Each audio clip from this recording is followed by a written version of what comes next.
Bismillahirrahmanirrahim. Assalamualaikum warahmatullahi wabarakatuh. Innal hamdalillah nahmaduhu wa nasta'inuhu wa nastaghfiruh wa na'udzu billahi min shururi anfusina wa min sayyiati a'malina. May yahdihillahu fala mudilla lahu wa may yudlilhu fala hadiya lahu. Ashhadu an la ilaha illallah wa ashhadu anna Muhammadan 'abduhu wa rasuluh. لا نبي بعده. اللهم صل وسلم وبارك وكرم على حبيبنا وشفيعنا وقرة أعيننا محمد وعلى آله وصحبه وسلم تسليما كثيرا. أما بعد.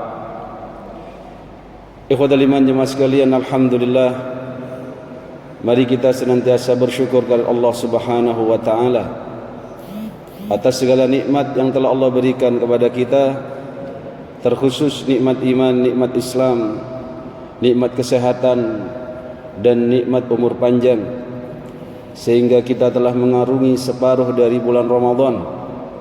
Semoga beberapa hari ini, walaupun mungkin tenaga kita terkuras untuk beribadah, tidak menjadikan semangat kita untuk kendor, dan terus menjaga motivasi ibadah kita untuk berorientasi kepada ridhonya Allah Subhanahu wa ta'ala. Sesungguhnya orang-orang yang senantiasa bermujahadah dalam hal-hal kebaikan, mencari hidayah Allah dengan qiyam Ramadan, dengan hadir dalam majlis ilmu, insyaallah Allah akan berikan jalannya sebagaimana firman-Nya dalam surat Al-Ankabut, walladzina jahadu fina lanahdiyannahum subulana wa innallaha lama'al muhsinin. Dan orang-orang yang senantiasa bermujahadah untuk mencari hidayah Allah dengan cara-cara yang dia lakukan dan dengan niat bertakarrub kepada Allah, maka Allah akan berikan jalan-jalan itu, karena sesungguhnya Allah bersama orang-orang yang berbuat ihsan. Ikhwatal iman jamaah sekalian, nikmat umur kita ini mari kita gunakan sebaik-baiknya, di mana memang ada dua nikmat yang banyak orang melalaikan tatkala dia mendapatinya. Sebagaimana sabda Nabi sallallahu alaihi wasallam an Ibnu Abbas radhiyallahu anhuma, qala Rasulullah sallallahu alaihi wasallam, bersabda Rasul sallallahu alaihi wasallam, nikmatani maubunun fihima katsirun minan nas. Ada dua nikmat yang banyak sekali manusia lalai terhadap dua nikmat itu. Apa nikmat itu? As-sihhatu wal faragh. Nikmat sehat dan juga nikmat kesempatan. Rawahul Bukhari, hadis riwayat Imam Bukhari. Maka ikhwatal iman jamaah sekalian, kita diberikan kesempatan kali ini oleh Allah untuk bertemu dengan Ramadan. Kita diberikan kesempatan oleh Allah untuk menghabiskan dosa-dosa kita, karena siapapun mereka yang berqiyam Ramadan, man qama ramadhana imanan wa ihtisaban ghufira lahu ma taqaddama min dhanbihi. Mereka hamba Allah yang berqiyam Ramadan dengan penuh keimanan dan mengharap ridhonya Allah, maka Allah akan ampuni dosa-dosanya. Kita sadar setiap bertambahnya umur akan semakin dikurangi nikmat-nikmat kita oleh Allah Subhanahu wa taala. Termasuk khususnya nikmat sehat kita. Semakin bertambah umur kita, semakin berkurang. Mungkin di saat usia 30 tahun, 40 tahun, makan apapun kita enak, makan apapun kita bisa, gigi kita misalkan semuanya lengkap. Tetapi tatkala di usia-usia 60 tahun, maka berkuranglah nikmat-nikmat itu. Entah giginya yang semakin protol, atau mungkin rasanya tidak nyaman, walaupun makanan yang dimakannya itu adalah makanan yang sangat luar biasa lezatnya. Dan itu merupakan sunnatullah. Awalam nu'ammirkum ma yatadhakkaru fih man tadhakkara wa ja'akumun nadhir. Semua yang ada dalam tubuh kita ini bagian dari peringatan dari Allah. Rambut yang sudah memutih itu adalah peringatan dari Allah. Gigi yang mulai tanggal satu persatu itu juga peringatan dari Allah.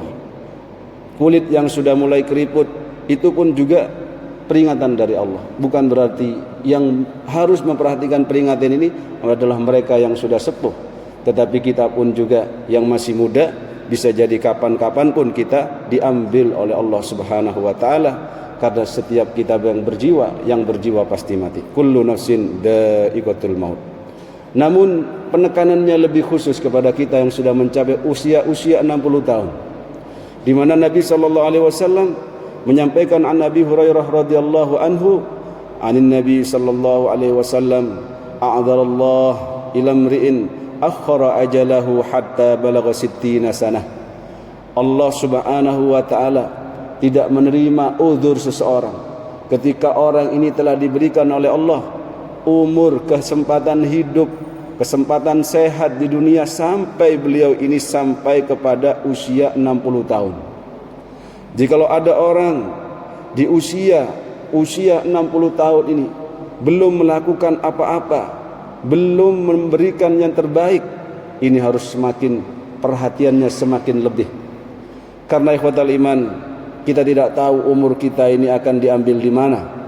Dan ada pepatah yang mengatakan, kata-kata bijak yang mengatakan, bagaimana hidupmu, cara hidupmu, begitulah cara matimu.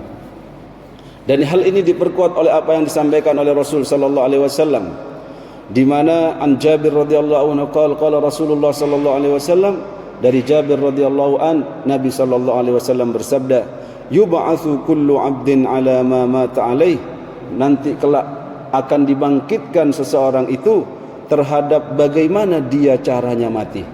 Rawahu Muslim, hadis sahih riwayat Muslim. Maka dari sini kita bisa merenung, bisa bertadabbur. Semakin banyak amalan-amal kebaikan yang kita lakukan selama hidup ini, maka akan semakin besar kesempatan kita untuk mati dalam husnul khotimah. Ada orang yang meninggal dunia itu dalam kondisi sujud, mungkin dikarenakan dia banyak bersujud kepada Allah Subhanahu wa taala.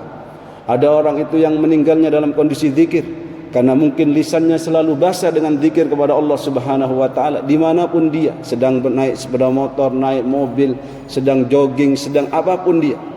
Namun naudzubillah, jikalau ada orang-orang yang sudah dilanjut usianya masih saja bermaksiat kepada Allah, apalagi jatuh dalam dosa-dosa besar, naudzubillah tsumma naudzubillah. Semoga kita tidak tergolong orang-orang demikian.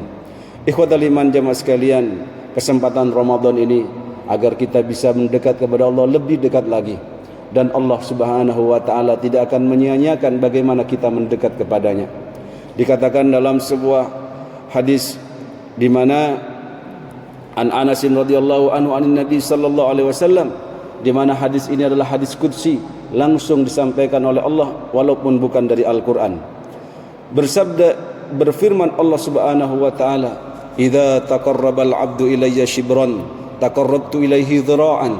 Jikalau hambaku mendekat kepadaku hanya dengan satu jengkal saja, satu kilan istilahnya, maka aku akan mendekat kepadanya satu hasta. Begitu juga wa idza taqarraba ilayya dhira'an taqarrabtu minhu ba'an.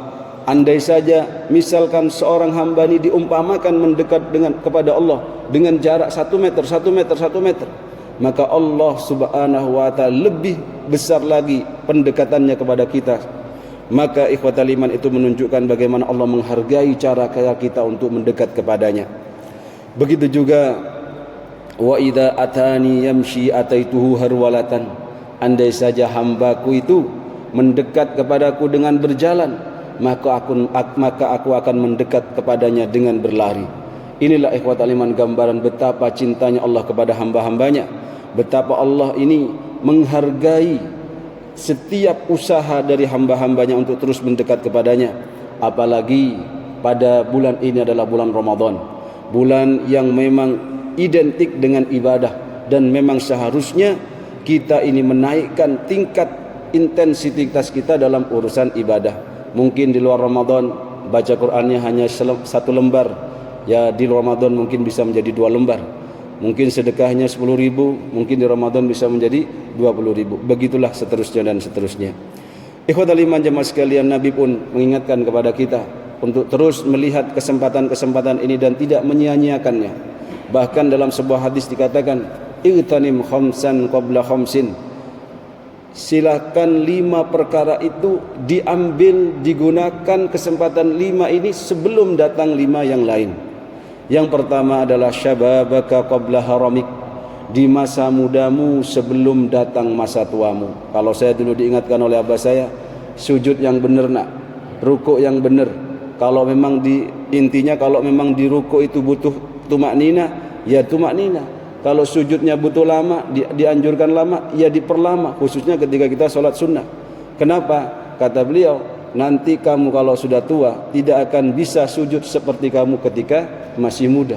Kelenturan badannya sudah beda, Pak. Mau sujudnya susah dan lain sebagainya. Begitu juga wasihhataka qabla saqamik, kesempatan sehat sebelum datangnya penyakit. Di mana sehat itu memang banyak orang lupa tatkala dia sehat, baru ketika sakit dia pun baru mengingat nikmatnya sehat. Wa faraghaka qabla syaghlik, yaitu syughlik, jadi kesempatan waktu luang sebelum datang waktu sibuk. Oleh karena saya berpesan kepada mahasiswa saya khususnya yang belum menikah, ya, mari belajar untuk sholat itu khusyuk sebelum kita menikah. Karena setelah kita menikah, pikiran kita, tenaga kita terkuras tidak hanya untuk diri kita sendiri, tapi juga memikirkan keluarga kita, memikirkan istri dan anak-anak kita. Apalagi masih memiliki anak yang kecil, lalu ketika kita sholat diganggu oleh mereka, maka ikhwatal iman, kalau ketika dia sendiri khusyuk saja tidak bisa, tidak pernah bisa dalam menikmati sholatnya, bagaimana kalau dia ini sudah menikah, memiliki istri, anak-anak, banyak fikiran, banyak kesibukan dan lain sebagainya. Begitu juga dalam urusan harta, Nabi mengingatkan waghinaka qabla faqrik, urusan rizki kadang naik kadang turun. Maka ketika Allah berikan kelapangan rizki, jangan disia-siakan, jangan justru digunakan untuk hidup bersifat hedonisme. Apapun yang dia miliki akan habis ketika itu juga. Gaya hidupnya ditambah walaupun penghasilannya bertambah. Ikhwatal iman, padahal kita akan meninggalkan anak-anak kita, dan kita dianjurkan meninggalkan anak-anak kita dalam kondisi yang baik, ekonominya baik, kehidupannya pun baik, sehingga Allah pun mengingatkan dalam surah An-Nisa, wal yakhshal ladzina law taraku min khalfihim dzurriyyatan dhi'afan khafu 'alaihim falyattaqullaha wal yaqulu qawlan sadida. Hendaknya kalian bertakwa kepada Allah untuk tidak meninggalkan anak-anak cucu kalian dalam kondisi yang terlunta-lunta, mungkin kekurangan ekonominya, meminta-minta dan lain sebagainya, karena itu juga merupakan kehormatan dan harga diri kita. Maka saat kita kaya, mari kita berinfak, bersedekah, kemudian juga menata bagaimana kehidupan anak-anak kita, sehingga tatkala kita mati mereka dalam kondisi yang berkecukupan. Dan yang terakhir, wahayatika qabla mautik, di mana ini tidak bisa ditawar, kesempatan hidup sebelum datangnya kematian. Di mana ikhwatal iman jemaah sekalian, Allah menerima taubat dari semua hambanya malam yugharghir, selama nyawa yang ada ini belum sampai kepada kerongkongannya. Ini yang akan menyebabkan orang-orang ini tidak bisa bertobat kepada Allah. Maka disinilah kita waktunya berkesempatan untuk membuka pintu-pintu taubat yang sudah Allah siapkan, di mana Ramadan ini futihat abwabul jannah wa ghulliqat abwabu jahannam wa sulsilatis syayatin. Ramadan ini dibukakan oleh Allah pintu-pintu surga, ditutup pintu-pintu neraka, sebagai tanda bahwasannya kita akan diterima taubatnya, di mana taubat itu terus diterima oleh Allah selama taubatannya taubatan nasuha, sebelum matahari terbit dari barat dan sebelum nyawa manusia ini sampai pada kerongkongannya. Semua kita diberikan oleh Allah tetap dalam keistiqomahan, istiqomah dalam ibadah, begitu juga istiqomah dalam iman. Di mana istiqomah ini Pak yang berat. Salah sahabat meminta kepada Nabi untuk diberikan nasihat dan wasiat. Lalu Nabi mengatakan, qala qul, katakan, amantu billah, dengan penuh keyakinan saya beriman kepada Allah, tsumastaqim, lalu beristiqomahlah kamu dengan keimananmu itu. Karena di akhir zaman itu Pak, orang bisa beriman di waktu pagi, dia ternyata bisa murtad atau kufur di waktu sore. Begitu juga bisa dia ini malamnya masih beriman, paginya sudah murtad. Naudzubillah min dzalik. Maka qaribu wasaddidu wa'lamu annahu la yanju ahadun minkum bi'amalihi. Kita ingat-ingat ini bahwasannya walaupun kita ini beramal dengan amal yang baik, tapi kalau kita tidak istiqomah, terlalu yakin dengan amal kita, tidak menghadirkan kebesaran Allah, beramal ini hanyalah ingin mendapatkan potensi yang lebih besar lagi dalam mendapatkan rahmat Allah Subhanahu wa taala. Apalagi tidak beramal. Dalam artian ikhwatal iman jemaah sekalian, kalau kita hitung nikmatnya Allah itu tidak akan sebanding dengan balasan yang Allah akan berikan di surga kelak atau pahala-pahala yang sudah Allah janjikan. Maka kita ini dalam beramal tetap saja istiqomah. Mungkin kata orang, kamu amalannya begitu saja, tidak apa-apa. Walaupun kata orang itu sedikit amal kita, tidak banyak amal kita, tetapi Allah mencintai amalan-amalan yang konsisten dalam beramalnya. Ahabbul a'mal indallah adwamuha wa in qallah, di mana dikatakan amalan yang paling Allah cintai di antaranya adalah yang paling konsisten walaupun amalan itu sedikit. Bisa jadi sedikit di mata manusia, tetapi besar di hadapan Allah Subhanahu wa taala. Dikarenakan apa? Dikarenakan ketulusannya, dikarenakan ikhlasnya karena Allah, dikarenakan kesabarannya dalam beristiqomah dalam menjalani ibadah-ibadah itu. Maka ikhwatal iman jemaah sekalian, mari kita contoh Rasulullah Muhammad sallallahu alaihi wasallam. Walaupun beliau ini telah ditakdirkan oleh Allah menjadi orang yang maksum, dijaga dari kemaksiatan, dijanjikan surga, diampuni dosa-dosa, tetapi dia tetap beristiqomah, bahkan bermujahadah dalam beribadah kepada Allah Subhanahu wa taala. Sampai-sampai istri beliau itu sampai kasihan melihat beliau itu. Bahkan salah satu riwayat dari Aisyah radhiyallahu anha, anna Nabiy sallallahu alaihi wasallam kana yaqumu minal laili hatta tatafattara qadamah. Beliau melihat Nabi itu sampai dalam saking mujahadahnya dalam bertahajud, berqiyamul lail, kakinya itu sampai bengkak. Akhirnya faqultu lahu, aku berkata kepadanya, lima tasna'u hadza ya Rasulullah, kenapa panjenengan kok saking gedunya sampai begitu ya Rasul? Padahal apa? Wa qad ghafarallahu laka ma taqaddama min dzambika wa ma ta'akhkhar. Bukankah Allah sudah mengampuni dosa-dosa panjenengan? Apapun yang sudah panjenengan mungkin berdosa di situ, dan itu memang sulit karena maksum Nabi itu dijaga dari dosa-dosa. Namun Nabi menjawab dengan jawaban yang indah yang harus kita renungkan sebagai hamba Allah. Afala uhibbu an akuna abdan syakura. Apakah aku tidak suka kalau aku menjadi hamba-hamba Allah yang bersyukur?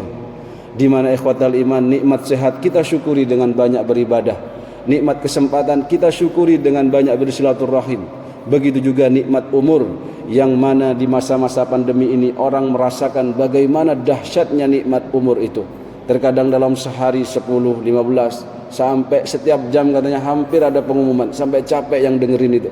Maka ikhwatal iman jemaah sekalian, kita telah diberikan oleh Allah kesempatan umur, apalagi sudah melewati 2 tahun masa-masa pandemi ini. Mari Ramadan ini bisa jadi adalah Ramadan yang terakhir untuk kita. Kita tidak tahu apakah kita bisa bertemu lagi dengan Ramadan yang akan datang. Maka kesempatan-kesempatan yang sudah Allah berikan ini, mari kita gunakan dengan sebaik-baiknya. Memang untuk menuju surga itu kadang tidak realistis ya. Tidak mungkin kita ukur dengan akal. Bagaimana? Amal kita sedikit tapi dosa kita banyak. Sedangkan memang surga itu identik dengan orang-orang yang tidak berdosa. Dan ikhwatal iman jemaah sekalian, kalau kita enggak idealis, justru enggak bisa masuk surga. Justru ketika kita meminta getu sama Allah, walaupun kita enggak layak sebenarnya, tapi Allah kasihan sama kita itu. Ini hambaku ini getu banget, minta masuk surga, tapi dia aslinya enggak cocok ahli surga. Tapi karena Allah itu enggak tega sama kita, dimasukkan dengan rahmatnya. Itu yang kita inginkan ikhwatal iman. Minta sama Allah sampai Allah itu enggak tega. Dan Allah suka ketika ada orang meminta itu semi-semi agak-agak maksa gitu ya. Walaupun sepertinya kita ini memang enggak pantas menuju surga itu. Dalam artian kita minta firdaus. Sedangkan kita enggak masuk sama sekali dalam surat Al-Mu'minun ciri-ciri ahli firdaus gitu. Maka ikhwatal iman jangan berputus asa. Allah Rahman Rahim. Allah Maha mengampuni dosa-dosa, Maha mengasihi hamba-hambanya.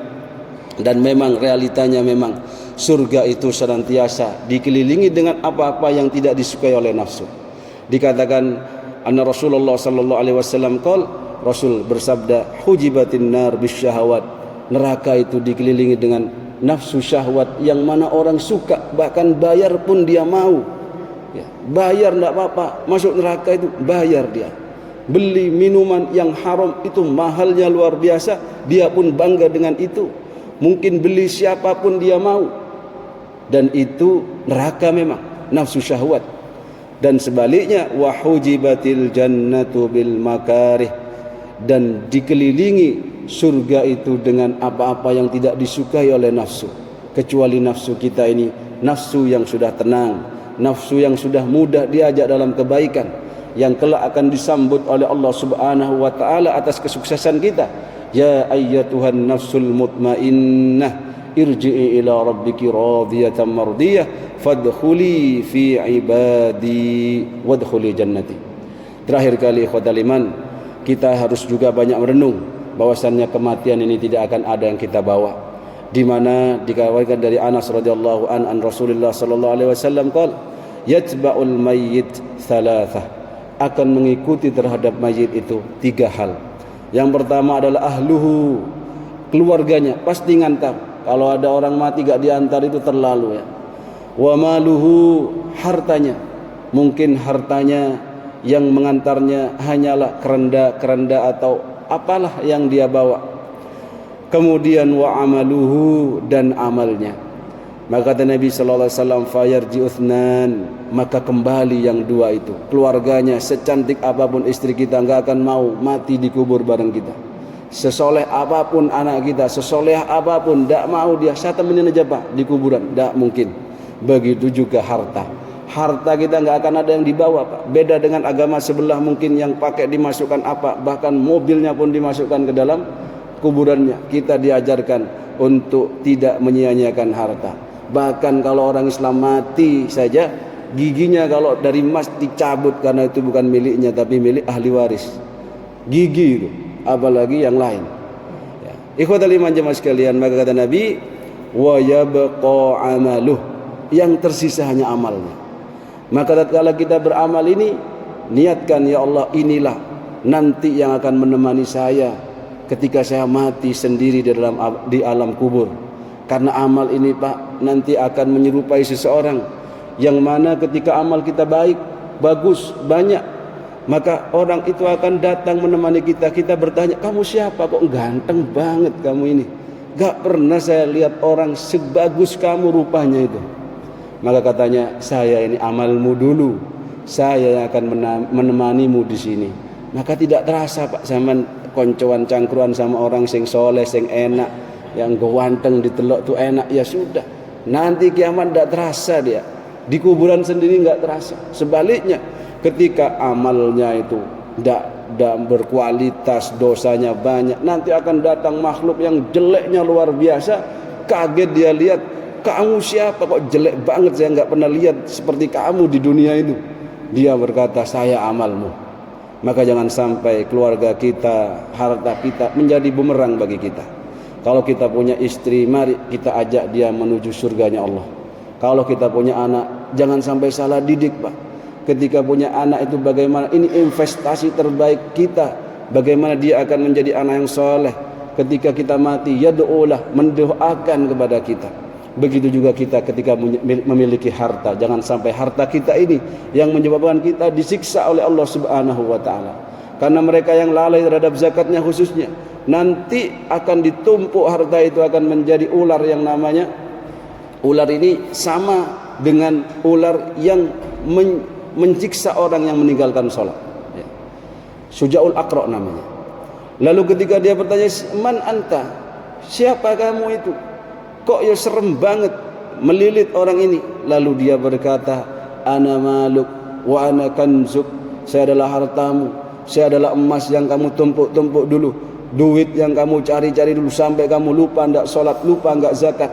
Maka saat inilah aku akan membalaskan amal-amalmu dulu yang melalaikan terhadap perintah-perintah Allah. Na'udzubillahi min dzalik. Faman ya'mal mithqala dzarratin khairan yarah wa man ya'mal mithqala dzarratin syarran yarah. Setiap amalan yang kita lakukan di dunia ini, kebaikan atau keburukan sebesar biji dzarrah akan kita dapatkan balasannya di sisi Allah Subhanahu wa taala. Semoga kita diberikan oleh Allah kesempatan agar kita bisa melakukan terbaik dalam dunia ini, khususnya untuk bisa memperbanyak sujud, di mana Nabi sallallahu alaihi wasallam ketika memberikan arahan kepada sahabatnya dikatakan alaika bikathratis sujud, hendaknya kalian memperbanyak sujud. Fa innaka lan tasjuda lillah sajdah illa rafa'akallahu biha darajah. Ketika panjenengan bersujud saja sekali untuk Allah Subhanahu wa taala, maka Allah akan angkat derajatnya. Wa hatta anka biha khati'ah, begitu juga akan Allah hapuskan satu dosanya. Maka kalau kita bersujud, usahakan diperbanyak, dan usahakan kalau kita salat sendiri diperlama. Ya, jangan enggak usah niatkan untuk berlama itu biar nanti ada tandanya hitam di batuknya, itu jangan. Mungkin itu nanti otomatis ada sendiri, ya sudah. Tidak usah digosok-gosok, tidak usah dibentur-benturkan. Ya, karena itu memang atharus sujud. Tapi kalau nanti diniatkan atharus sujud itu disengaja, takutnya malah menjadi menghilangkan amal yang sudah kita lakukan. Ikhwatal iman yang terakhir, khairun nas man tala umruhu wa hasuna amaluhu. Sebaik-baik manusia itu yang Allah berikan umur panjang, kemudian diisi umur panjang itu dengan kebaikan-kebaikan. Itu rawahu Tirmidzi. Dan sebaliknya syarrun nas, itu wa syarrukum, dan sejelek-jelek kalian, kata Rasul, man tala umruhu wa sa'a amaluh, yang panjang umurnya tetapi diisi dengan hal-hal yang sia-sia, hal-hal yang tidak bermanfaat untuk dunianya, bahkan apalagi untuk akhiratnya. Sehingga ihsannya seseorang itu diukur dari sejauh mana dia bisa meninggalkan hal-hal yang tidak bermanfaat untuk dirinya. Min husni islamil mar'i tarkuhu ma la ya'ni. Meninggalkan sesuatu yang tidak manfaat untuk dunianya, tidak manfaat untuk akhiratnya, itu adalah ciri-ciri ihsan. Kalau minum kopi bisa 10 menit, jangan nunggu minum kopi 2 jam. Minum kopi aja 2 jam. Yang jual aja pusing. Kok gak mulai-mulai lagi? Wis gak tuku meneh gitu ya. Atau kalau kita mau main catur, silahkan main catur. Tapi tidak perlu lebih main catur semalaman gitu. Apa yang akan didapat? Maka ini ikhwatal iman sebagai renungan, semoga kita diberikan oleh Allah kemudahan dan keistiqomahan agar kita kelak nanti akan kembali kepada Allah Subhanahu wa taala dengan kondisi yang suci, yang murni, yang ikhlas dan husnul khatimah. Mohon maaf atas segala kekurangan. Semoga yang sedikit ini bermanfaat, khususnya bagi yang menyampaikan. Subhanakallahumma wa bihamdika asyhadu an la ilaha illa anta nastaghfiruka wa natubu ilaik. Assalamualaikum warahmatullahi wabarakatuh.